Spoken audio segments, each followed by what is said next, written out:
escala global. Ask what you can do for your country. Salvation will not be denied us.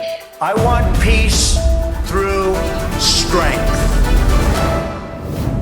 Bem-vindos ao Escala Global, o programa de análise global da Renascença. A Cimeira da NATO na Turquia, uma Europa com mais defesa, mas menos Estados Unidos da América, o país de Trump, ou liderado por Donald Trump, comemorou 250 anos. Corremos a história para perceber como estão os norte-americanos, também em tempo de campeonato do mundo de futebol e com a intromissão do presidente para impedir uma expulsão em campo de um futebolista. Passamos pela Ucrânia, que quer ser parte da Aliança Atlântica, pela dissolução do governo do Hamas, que deixa a faixa de Gaza, e ainda pelo funeral do líder supremo do Irão. Uma demonstração de força do executivo do país, assim veremos. Eu sou o João Maldonado, hoje em substituição do Alexandre Abrantes Neves. Recebemos nesta edição Helena Ferro Gouveia, analista de assuntos internacionais, jornalista, já passou também por esta casa. A análise de hoje será complementada, como habitual, pelo comentador residente do programa, Manuel Poeixo Torres. Olá aos dois, obrigado por estarmos aqui no Escala Global, Manuel. Olá, muito boa tarde, Helena, é um privilégio tê-la connosco, obrigado por ter aceito o nosso convite. Olá, muito obrigada pelo convite, é um prazer estar aqui nesta casa que também já foi minha na década de 90.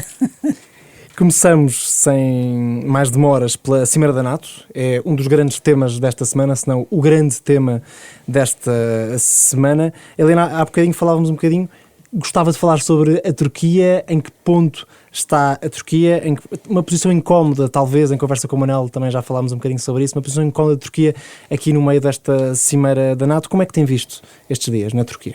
Eu acho que esta cimeira é muito interessante pela diversidade de assuntos que são lá abordados, mas interessa-me falar aqui da Turquia, porque a Turquia está aqui a aproveitar um vazio deixado pelos europeus para fazer aquilo que é a sua projeção de poder. E se nós fizermos uma viagem pelo passado, nós temos que recordar as relações da Turquia com a Europa e com a União Europeia.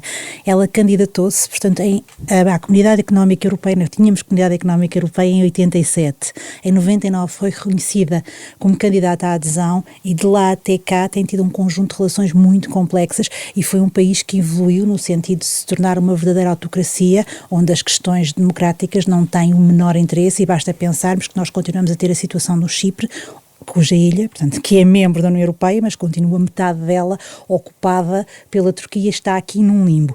Simultaneamente, nós temos aqui, portanto, os protestos do Parque Gezi, que já foram esquecidos, e a forma como foram reprimidos, a forma como a Turquia persegue aqueles que são os seus opositores. Vimos o presidente Erdogan a transformar o regime, vimos os Estados Unidos, e é aí que depois eu queria chegar, em 2020, a impor sanções, portanto, à Turquia, pelo facto desta comprar defesas antiaéreas à Federação Russa, portanto, os famosos S-400, e agora de repente vemos Donald Trump a dizer que pensa ou que poderá pensar, portanto, que a Turquia venha a comprar os F-35 norte-americanas. No meio disto tudo há que recordar que a Turquia colocou imensas dificuldades à adesão, quer da Suécia, quer da Finlândia, à própria NATO, portanto temos aqui um país que é indispensável pela sua situação geográfica e sobretudo pelas suas capacidades militares nesta aliança defensiva que é a NATO, mas que simultaneamente também tem aqui uma série de quesitos, nomeadamente que têm a ver com a política e sobretudo com a democracia, que nos causam aqui, portanto, alguns motivos para preocupação. Portanto, foi interessante perceber aqui esta aproximação da Turquia e eu acho que Donald Trump, aliás, há muita literatura sobre isso, tem um fascínio por homens fortes, tem um fascínio por Putin, assim como tem um fascínio por Xi Jinping, como tem um fascínio por Erdogan. Há aqui uma espécie de identificação do homem forte, do líder forte. Se isso é o melhor para a NATO ou se isso é o melhor para a arquitetura de segurança mundial, tenho aqui muitas dúvidas e sobretudo porque a Turquia tem uma agenda muito clara, portanto, naquela região, e é uma agenda regional muito forte, e tem aqui se quisermos, uma rota de colisão com um dos principais aliados norte-americanos, que é Israel. Portanto, esta cimeira, depois, obviamente, a questão da Groenlândia, o Irão, o orçamento da defesa, tudo isto é interessante, mas é interessante observar aqui o posicionamento norte-americano em relação à Turquia. E Manuel, o posicionamento norte-americano tem, como a Helena estava a referir, aqui um foco nestes homens fortes, mas tem também um daqueles que é considerado um homem bastante forte, se cá pelo lado europeu, por Zelensky, essa mesma consideração? Zelensky hoje, que esteve sentado quase em tortura perpétua com Donald Trump para tentar perceber qual era a visão da administração americana para o futuro das relações entre os Estados Unidos e a Ucrânia. Bom, a cimeira, para começar, a cimeira da NATO foi um sucesso. Foi um sucesso porque não houve pontos de inflexão naquilo que são as grandes relações entre Estados, exceto um anúncio feito provavelmente sem ponderação, em que Donald Trump diz diretamente que vai cessar todas as relações comerciais com a Espanha. Isto é incrível. Entretanto, já temos o Vox na Espanha a dizer que isto é lamentável, o governo criminoso de Sánchez continua a arrastar a Espanha para baixo, e aquilo que aconteceu na Cimeira da NATO é precisamente reflexos disto. Portanto, uma Cimeira da NATO onde são apresentados grandes programas de investimento, e já lá vou, tem reflexos diretos na política nacional espanhola. Todos os estadistas que estão presentes na Cimeira da NATO estão preocupados com a relação bilateral direta com o aliado americano, porque não é expectável, nem previsível, a forma como Donald Trump faz política. E é este o lado oculto da nova guerra. Eu detesto chamar-lhe nova guerra, porque a natureza da guerra é, como a própria natureza humana, eterna e imutável. Não é mutável. Há alterações na forma como combatemos, mas na natureza da guerra ela não muda. E, portanto, a face oculta da guerra é a personificação do ato político, não em prol daquilo que são as ideologias democráticas, não naquilo que é a forma de se fazer política, não naquilo que são os centros de gravidade que unem o Ocidente, mas na forma e na relação bilateral de um estadista americano com os homens fortes do mundo, sejam eles democratas ou e liberais. E não falaste ainda agora, Helena, sobre Kim Jong-un, mas é um destes casos. É um destes casos. Isto é lamentável. Diz Donald Trump que tem uma excelente relação com Xi Jinping e que mantém uma relação boa com Vladimir Putin. Mantém uma relação, diz ele, estável e de quase amizade com Zelensky, embora reconheça que Zelensky é um homem muito difícil. E é um homem muito difícil porque Zelensky acaba por ser resiliente na sua formulação política. Então, se me permite, João, o que é que sai aqui desta grande Cimeira da NATO?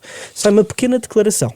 Uma declaração que é histórica, declarações, todos os anos depois da Cimeira sai a Declaração de Estados. A do ano passado foi muito curta e não foi considerada uma declaração de sucesso. Esta tem 6 parágrafos e repete um pouco daquilo que nós já vimos no ano passado. Mas foi anunciado um programa de investimento para a dronização da Europa, o programa Drone Edge, cerca de 40 mil milhões de euros para este programa, um apoio de investimento na Ucrânia de mais de 100 mil milhões de dólares para o ano de 2027, a criação de programas industriais entre a Europa, a Turquia e a Ucrânia, e a notícia mais importante, claro está, aquilo que a Ucrânia estaria à espera de ouvir, a licença de produção de mísseis Interceptor para alimentar as baterias Patriot, não apenas da Ucrânia, para defender Kiev e a linha de contacto, mas também na Europa. Isto era um tema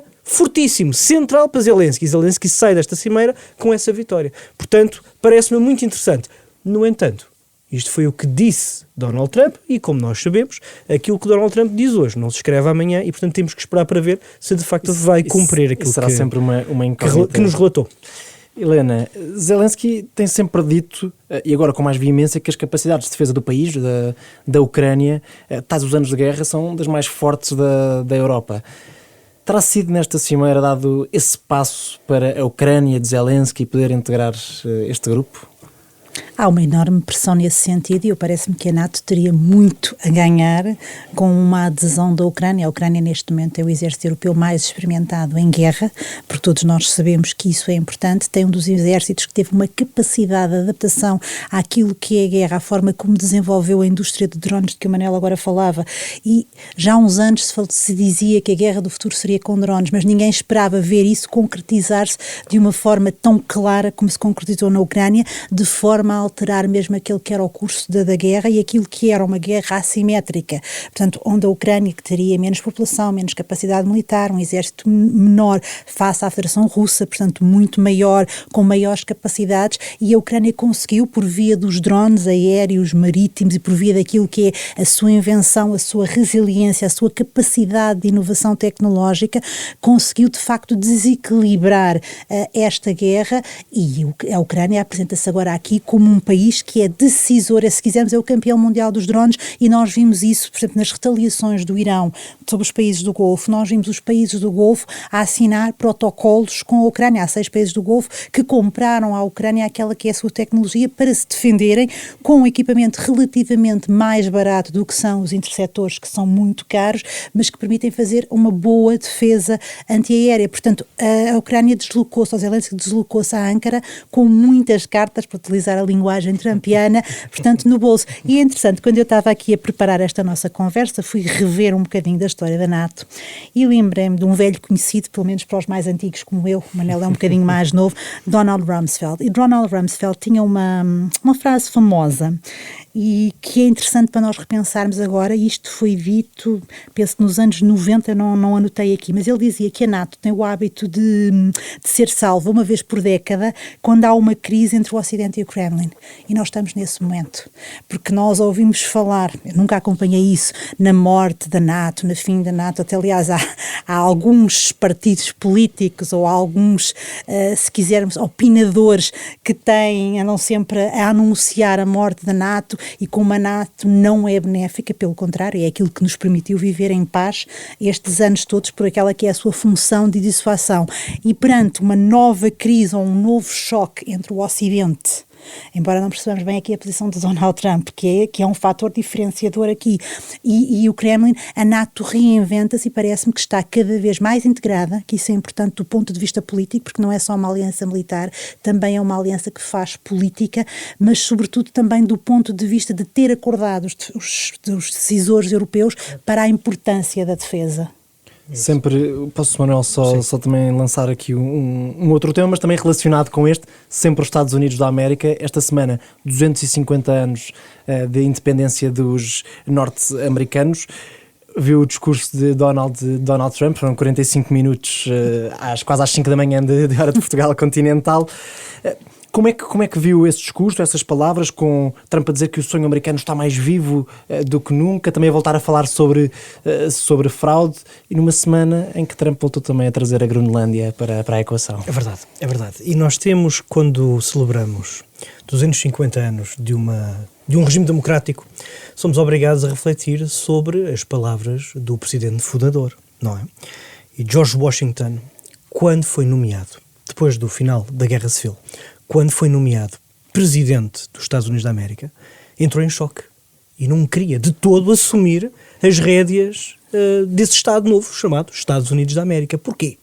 Porque achava-se um homem de combate, um general do Exército Federal, e não queria de forma alguma concentrar em si e na sua pessoa tanto poder, e achava desmedido. Então foi criado e foi aceito que, e George Washington é famoso por dizer que aquele que deve ser o presidente dos Estados Unidos da América deve ser aquele que não o quer ser. Deve ser aquele que não quer esse poder. Isso é como o Papa. Um pouco. No entanto, nós neste momento temos uma Casa Branca que é liderada por um homem que é precisamente uma antítese direta de George Washington. Não foi um líder de homens, mas quer ser um líder de homens. Não deveria desejar o poder, e deseja não apenas o poder, mas se concentrar em si poderes. Não respeitando diretamente aquilo que está plasmado na Constituição e nas suas emendas, e, acima de tudo, fazer revisões constitucionais. Portanto, nós estamos ao final de 250 anos. É um momento de reflexão, não apenas sobre aquilo que é a criação dos Estados Unidos da América, mas sobre o perfil do líder, do presidente, e na forma como se faz a democracia em função de se servir os interesses do Estado e não os interesses de alguns. E nós vimos ao longo de 250 anos de democracia nos Estados Unidos, vimos momentos de muita glória, vimos a era dourada dos Estados Unidos que nos trouxe até este momento, em que todos vivemos em paz, ou relativa paz, e provavelmente os Estados Unidos, tal como qualquer outra expressão democrática ou expressão política, terá um momento de liberalismo ou de tentativo iliberalismo. E é preocupante assistirmos a estas corrupções do homem político americano, que deixou de ser e perdeu a virtuosidade dos pais fundadores e acaba por inaugurar uma linha dura em que vê os interesses do presidente em primeiro lugar, até acima dos próprios interesses de Estado. E isso é algo que tem que preocupar filósofos, académicos, cientistas políticos, analistas, porque são momentos de viragem histórica. 250 anos que deveriam ser de comemoração das tradições da liberdade, do liberalismo, das tradições democráticas, da necessária reforma do Estado, e que, infelizmente, são todas essas questões renunciadas para segundo plano, e vemos o poder de o músculo militar e a necessidade de impor respeito de Estados vizinhos e terceiros aos Estados Unidos da América. Portanto, não liderar pelo exemplo, mas chefiar o destino dos outros. Isso tem que preocupar, porque isso faz parte de uma viragem estrutural da democracia que os Estados Unidos normalmente lideram e que os outros normalmente seguem. Helena, pegando na referência que trouxe aos Papas, diz sempre que quem entra Papa num conclave sai cardeal, mas é Trump um caso ao contrário? Entrou cardeal e saiu de facto Papa porque o quis ser? Trump é um produto da sociedade do espetáculo. Nós falamos muitas vezes do Trump como negociador, mas Trump é sobretudo um produto da televisão norte-americana e de alguém que consegue vender frigoríficos esquimós. E aliás é muito interessante que Zelensky de alguma forma também o é. Também é um produto daquilo que é a sociedade do espetáculo, é um produto mediático, mas com homens políticos ou com um ethos político bastante diferente. Enquanto nós vemos em Zelensky um homem que põe os interesses do Estado e do seu país, talvez também por força das circunstâncias e por força conjuntural, se calhar se ele não estivesse a conduzir um país em guerra, teria outro tipo de governação e teria outro tipo de pecados e pecadilhos. Nós vemos aqui Donald Trump, que realmente nos faz questionar a todos nós, atlantistas e todos nós pró-americanos, e que vemos nos Estados Unidos, de facto, um garante daquilo que são as sociedades liberais. Vemos com alguma preocupação o rumo, como o Manel dizia muito bem, portanto, que as palavras do Presidente estão a tomar. Eu, como sou uma otimista, eu acho que os presidentes passam. É óbvio que há aqui algum dano feito e nós assistimos a uma polarização da sociedade norte-americana, e quando olhamos para os partidos norte-americanos conseguimos perceber isso, porque se vemos este movimento MAGA do lado republicano que desvirtua aquilo que eram os republicanos, o Ronald Reagan deve estar às voltas no túmulo, também vemos do lado democrático uma viragem à extremíssima esquerda, com posições completamente abstrusas. Ainda agora vemos o candidato que teve que se demitir, portanto, ou que está a ser pressionado para concorrer às primárias por abusos sexuais, mas que tinha uma cruz suástica tatuada, e os democratas acharam que aquilo não era problemático. Portanto, os Estados Unidos neste momento estão completamente partidos, estão fracturados e precisavam aqui de uma unificação. Joe Biden tentou fazer isso na sequência do primeiro mandato de Donald Trump, não me parece que o tenha conseguido, até por via, portanto, da economia, que é um fator que pesa sempre muito naquilo que é a forma de pensar norte-americana, mas agora com Donald Trump nós vemos aqui de facto esta preocupação e para quem está a fazer a análise, portanto, internacional e a análise da arquitetura de segurança é muito difícil. Mas ainda assim o plano de paz, e faço agora aqui uma provocação, na faixa de Gaza, está a resultar? O Hamas a deixar a região? Eu acho muito difícil, é assim, houve agora o anúncio que eles deixariam. Agora, o Hamas não está desarmado, e quem está a observar finamente o que se está a passar lá, portanto, percebe que há aqui uma estratégia do ponto de vista do Hamas, articulada com o Irão, e nós nunca nos podemos esquecer que o grande ator, ou se quisermos, se usarmos a imagem dos manipuladores de marionetas, nós temos o manipulador de marionetas que é o Irão, e depois temos as marionetas, que é o Hamas, que é o Hezbollah, ou que são os Houthis. Portanto, em Gaza, neste momento, há alguma pacificação. No entanto, vemos o Hamas a atacar os palestinianos e a oposição palestiniana que se faz sentir em Gaza, e atacar violentamente e brutalmente, a torturar, a matar. Portanto, são as imagens que não passam nos mídias portugueses porque não cabem na narrativa, também não nos mídias internacionais, mas é o que está a acontecer, e foi aquilo que aconteceu, aliás, quando eles tomaram o poder em 2007, que mataram, houve uma guerra civil e que mataram e expulsaram os elementos da Fatah. Portanto, há aqui um bocadinho retomar isso. Depois há aqui uma profunda desconfiança, portanto, em relação a este processo a Israel. Agora, portanto, a questão central, e isto é muito interessante, faz agora um ano que nós reconhecemos a Palestina, nós e uma série de outros países, e havia aqui um conjunto de condições que não foram cumpridas e continuam por cumprir. Eleições num futuro próprio, os franceses até foram mais precisos no espaço de um ano, o ano já passou, não há eleições e não há sinal de haver vontade de eleições. Havia a questão de desarmar o Hamas, que continua a negar-se a ser desarmado, faz agora este golpe político de dizer que vai desaparecer politicamente, mas não diz que desaparece militarmente. E isso é muitíssimo perigoso. E depois há aqui a questão das garantias de segurança a Israel e a questão do reconhecimento do Estado de Israel. E quem esteve atento, e eu calmo já, quem esteve atento ao funeral, portanto, que está a decorrer de Khamenei, ouviu e viu morte a Israel, morte aos Estados Unidos, sabendo nós que é um manipulador de marionetes o Irão e que nós temos esse discurso, não podemos ter muita esperança neste processo. Veremos. Manuel, não está também convencido que será o comitê de tecnocratas a tomar conta de Gaza no futuro próximo? Em papel e em marketing, tudo isto é muito interessante, inclusivamente todos os líderes que aceitaram estar presente no painel de kick-off. Mas a verdade é que fazer uma reforma deste nível, com o investimento que foi anunciado, é muito complexo, é muito desafiante. Inclusivamente, já foi anunciado que a grande parte deste financiamento evaporou-se e que há falta de financiamento para a reconstrução de Gaza.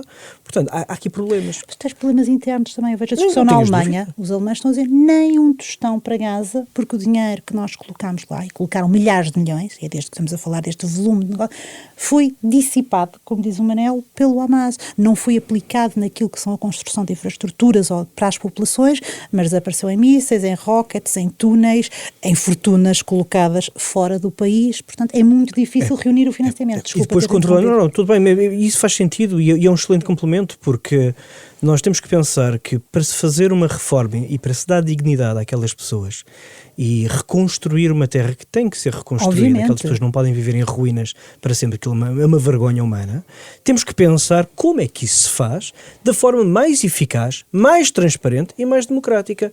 No início de todas estas conversações, provavelmente há um ano atrás, conversava-se sobre a expulsão e ejetar população para se reconstruir de novo aquela região. Entretanto, essa tese já caiu por terra. Já o Donald Trump, inclusivamente, veio a público dizer que aqueles que quiserem sair durante a reconstrução terão liberdade para voltar no futuro.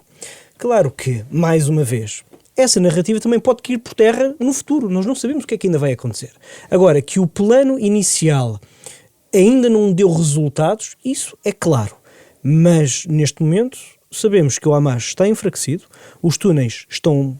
A cada semana que passa, a rede de túneis está a ser destruída, os sons de explosões que se ouvem em Gaza dizem respeito à detonação dos subterrâneos, e isso é um bom sinal, porque não se pode permitir que o Hamas ou a Jihad Islâmica ou outro tipo de movimento terrorista volte a ganhar uma posição de força nesses túneis e que volte a levar pessoas lá para esses subterrâneos, e é necessário rapidamente dar uma resolução. Mas essa resolução não pode ser feita independentemente daquilo que é a visão de Israel para o seu Estado, para a defesa do seu território e, claramente, para as suas relações bilaterais com os palestinianos. E, mais tarde ou mais cedo, teremos que tomar uma posição de força. Penso que a posição de força tem que ser colaborativa, tem que ser de união. União até mesmo que os diferentes parceiros não concordem uns com os outros, tem que haver um palco para discussões. Nas Nações Unidas, parece-me a mim que já não é esse o palco, porque de facto não deu resultado no passado e agora provavelmente continua sem dar resultado. A posição de Espanha, irredutível relativamente a esta questão, é de lamentar, porque da mesma forma que Espanha investe 14 milhões de euros numa marca de roupa pública, que não faz qualquer tipo de sentido, nem politicamente se explica, não é capaz de investir o mesmo tipo de dinheiro numa resolução de infraestruturas que neste momento são necessárias. Quem é que vai pagar a reconstrução de Gaza? Vai ser Israel e os Estados Unidos, muito provavelmente. E vai ficar aquém daquilo que foi anunciado há cerca de um ano atrás. É de lamentar, mas infelizmente é o ponto da situação em que estamos. A conversa está boa, mas para fecharmos, proponho só aqui passarmos por um último tema rapidamente. A Helena já deu aqui um lamerezinho desse tema, proponho que talvez começarmos pelo Manel, para depois fecharmos pela nossa convidada. Irão, o funeral de Ali Khamenei, como é que viu milhares de pessoas a participarem neste funeral? É uma demonstração de força ou é um teatro? Na verdade, é aquilo que sempre foi. Muitas daquelas pessoas estão ali forçadas, porque têm que manter as aparências, porque o Estado teocrático fechou-se sobre si mesmo, porque os Estados Unidos não terminaram aquilo a que se propuseram. Deixar no poder um Estado patrocinador de terrorismo, um Estado assassino e um Estado que continua a perseguir a sua população é a fórmula para o desastre socioeconómico naquela região. Portanto, estar presente no funeral do grande líder espiritual da teocracia iraniana é uma marca uma marca necessária para se conseguir explicar que aqueles que estão presentes apoiam e aqueles que não estão presentes não apoiam. Não se esqueçam, claro, que neste momento, à medida que esse funeral acontece, também acontece uma purga pública de todos aqueles que renunciam a esse funeral. Isto tem que preocupar. Curiosamente, ao mesmo tempo que se dá o funeral, a Guarda Revolucionária Iraniana ataca porta-contentores que passam em águas internacionais no Estreito de Hormuz. Ao mesmo tempo que ataca porta-contentores, esses ataques estão sincronizados com o início da cimeira da NATO. Parece-me muito mal pensado tudo isto, porque esta forma de se fazer política sem estratégia resulta normalmente na derrota, e é isso que vai acontecer, porque os Estados Unidos, rodeados dos seus aliados, na cimeira capital da NATO, no fórum onde estes temas são discutidos com os chefes de Estado, isto é, abrir a porta a resoluções rápidas. Pode o Irão, sem querer, acabar por unir a NATO em função daquilo que pode ser uma missão internacional de defesa daquelas águas. E isso é algo que sai fora dos planos e que provavelmente o Irão nunca pensou que pudesse acontecer. A ver, vamos, o que é que ainda vai acontecer até ao final da próxima semana. Helena, para fecharmos sobre o funeral, já disse um bocadinho assim numa frase o que é que achou. Como é que viu estas pessoas na rua? O Manuel já resumiu aqui bem, é uma tentativa de projeção de força de um regime que está moribundo, mas é um regime que exerce uma pressão, uma opressão sobre a sua população, e além de ser um regime, se quisermos, que se metastizou também a nível europeu, que é uma preocupação que eu tenho e que não me canso de citar e de apelar às autoridades que tomem atenção a isto, porque há um trabalho da Revolução Islâmica de, se quisermos, colonização, portanto, dos países e do Ocidente, de forma a espalhar aquela que é a sua ideologia, a sua cosmovisão, a sua Weltanschauung, e isso está vertido num conjunto de relatórios dos serviços secretos, de analistas, e nós não nos preocupamos com isso. A quantidade de atentados que tem acontecido em solo europeu, desde assassinato de opositores, a atentado contra instalações norte-americanas e israelitas, é algo que nos devemos preocupar, porque o regime iraniano não é só um perigo naquela região do globo, é um perigo para o nosso modo de vida, porque é o principal patrocinador internacional de terrorismo e que tem alianças, se quisermos, há aqui uma associação terrorista, há uma internacional terrorista que é comandada pelo Irão. Portanto, eles estão a aproveitar aqui o funeral para tentar mostrar prova de vida. As pessoas que lá estão precisam também de sobreviver. Algumas acreditarão no regime, mas são uma minoria, aliás, porque se nós vimos as imagens aéreas, percebemos que naquela mole de pessoas há ali muitos buracos. Não são as manifestações que nós vimos, portanto, no passado, mas há uma tentativa de manter visto de vir um regime, e um regime que está dividido internamente entre uma ala bastante mais radical e que não ousa o confronto, aliás, não ousa, que não teme o confronto dos Estados Unidos, porque tem aquela lógica do martírio e nem que tenha que sacrificar a sua população, o seu país, destruir completamente, vai provocar, porque isto de facto foi uma provocação, portanto, este ataque a estes 3 cargueiros e a retaliação, depois a resposta norte-americana e a retaliação aos países do Golfo foi realmente provocar, foi levar Trump a dizer que o memorando de entendimento tinha acabado. Nós também não sabemos o que é que isto quer dizer, mas pode haver aqui um retomar. Nós não podemos esquecer que estão 50 mil soldados norte-americanos e há uma grande capacidade estacionada na região. Portanto, há aqui muita incerteza. Mas o funeral é sobretudo um espetáculo que faz parte daquele, portanto, de islamismo radical. É preciso não confundir o Islão, portanto, enquanto religião, com este Islão político, portanto, que é absolutamente radical e que só visa uma coisa, a imposição de um modus de vida, e esse modus de vida faz-se contra aquilo que é o Ocidente. E eu termino com uma frase: nós temos que saber quem somos, temos que saber, aliás, o que é que não somos para saber quem somos. E eu acho que o Ocidente às vezes esquece muito disso. A análise de Helena Ferro Gouveia, a quem agradeço muito. Muito obrigada, eu. Ter estado hoje connosco no Escala Global, como sempre, com o nosso comentador residente Manuel Pois Torres. Muito obrigado também aos nossos ouvintes. Até à próxima semana. escala global. Ask what you can do for your country. Salvation will not be denied us. I want peace through strength.